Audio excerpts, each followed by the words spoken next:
We declared the possibility in October 23rd, 2009, the possibility of being a great place to work for outstanding people. We declared the possibility of creating Marsh University as well, and that's also part of our story. So that was in October 2009. We launched and rolled out I.G.N.I.T.E late 2010 after developing it, and really it was late 2010 is kind of when it went global and went live.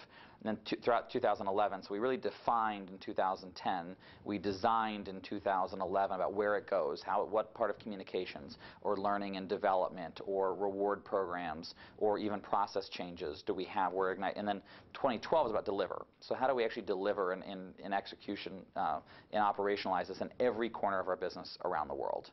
And then Marsh University came along around that same time. So I.G.N.I.T.E was the construct that we want. It's the behaviors we want to see. We want our people to be known for I.G.N.I.T.E. We want our clients to go, of course Marsh colleagues are nimble and they're inclusive and they're trusted and they're engaged, etc. And in fact, one of our Fortune 250 clients came to our office and saw some I.G.N.I.T.E posters. We have some pretty creative artwork around our firm now that we've done with I.G.N.I.T.E, and asked what that was, and people explained it's our new culture and they get really excited. That person actually wrote our head of client service and said, I wanted you to know that I had some problems with your firm last year, but I've noticed a huge improvement since you've launched I.G.N.I.T.E. And in fact, here's how your brokers are living the principles. And in fact, I think you're going to be my broker of the year. Now, this is a very large Fortune 250 company. Unsolicited, wrote that they saw a change and a shift in client service such that we probably would be their preferred supplier by the end of the year. Our strategy, our I.G.N.I.T.E operating principles are the foundation of our business strategy. So we have 5 pillars of our business strategy. We have an ambition or a vision for the firm, 5 areas in which we focus, and then it's all built on the aligned culture around our I.G.N.I.T.E operating principles. So it is, CEO endorsed and sponsored. My team helps architect behind the scenes, but really it's our line managers and our colleagues that lead it. I can't own culture. The whole firm owns it. I help shape it and architect it and design it. But it really comes to life and is expressed through each and every one of our colleagues. So really the owners of I.G.N.I.T.E is every one of our 24,000 colleagues, and in particular our managers and leaders in shaping and making decisions, etc. on that. And so what we do is we create programs from the center and our center of expertise. We define and create programs that can get rolled out. But one of the big insights of what we learned, one of the questions you asked is what we learned, lots of flexibility. What works in Brazil around changing culture will maybe not work in Japan and could be very different in Germany or in South Africa.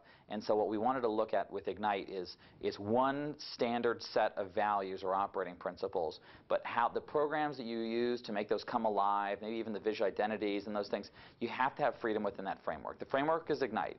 Anything else, in my mind, is up for grabs. So it's all net add. If you want to use I.G.N.I.T.E and do a very specific training to call center employees in our Des Moines call center, that's great. And it's very specific around transactions they'll make and how they tie to the operating principles.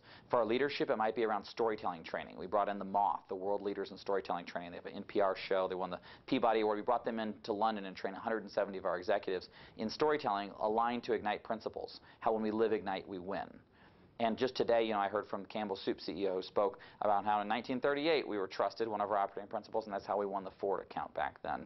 It was his wife's grandfather was the broker at Marsh at the time. And I just heard that this morning. So for us, it's really it's a little bit like quality is everyone's job, culture is everyone's job, but it is culture can be anything and can morph into whatever. So it's really the job, I think, of human resources to help define what kind of culture will make the company unique and differentiated, what will accelerate business strategy and business execution, and what's going to be defensible.